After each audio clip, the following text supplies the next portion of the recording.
afternoon, sir. Morning warning signs. Number 1 is sleepy road. Amo ni sa nagpasabot nga dalan nga mga dangog, basa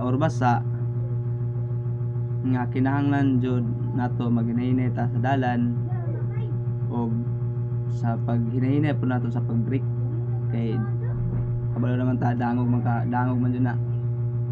Ang ikaduha is road work ahead.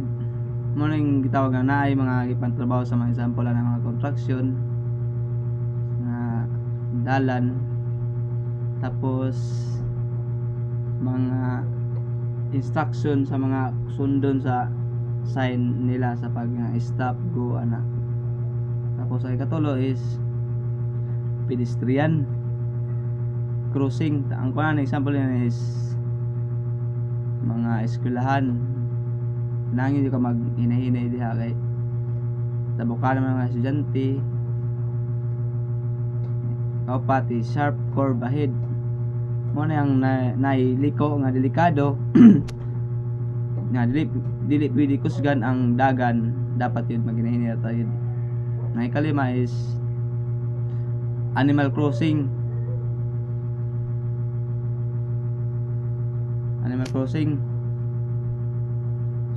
Mo na si tawag na ay mga hayop nga motabok, labi na sa mga kadalasan mga probinsya, mga daghan gyud mga buhi nga mga hayop. Kay example baka, tako kay dami sina nga. Ang sunod is regulatory signs. Number 1 is stop.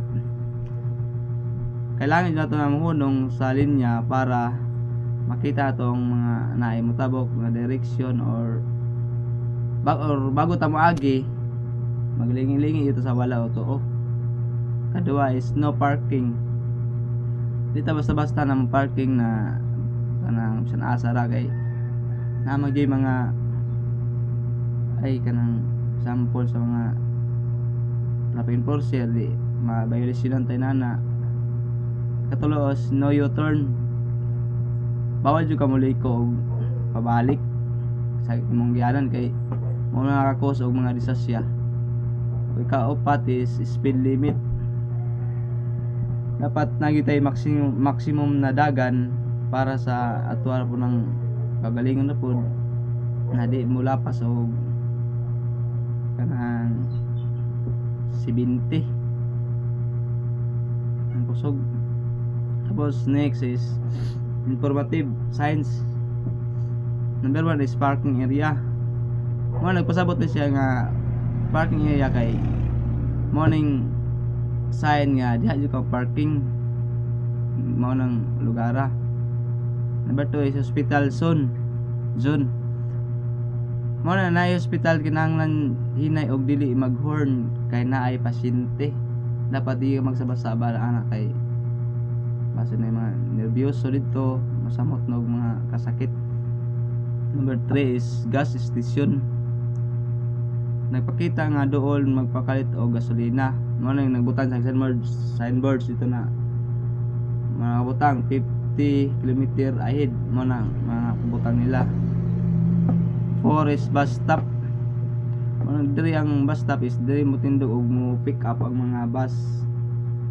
Diha ka example ka mo biyahe ka. Diha ka mo standby para kung malayo na kag terminal, diha ka mo standby sa bus stop para diha ka mo sakay pod. Number 5 is restaurant.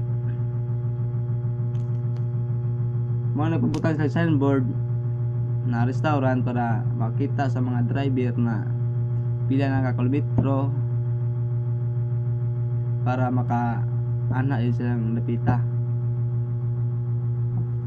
Thank you.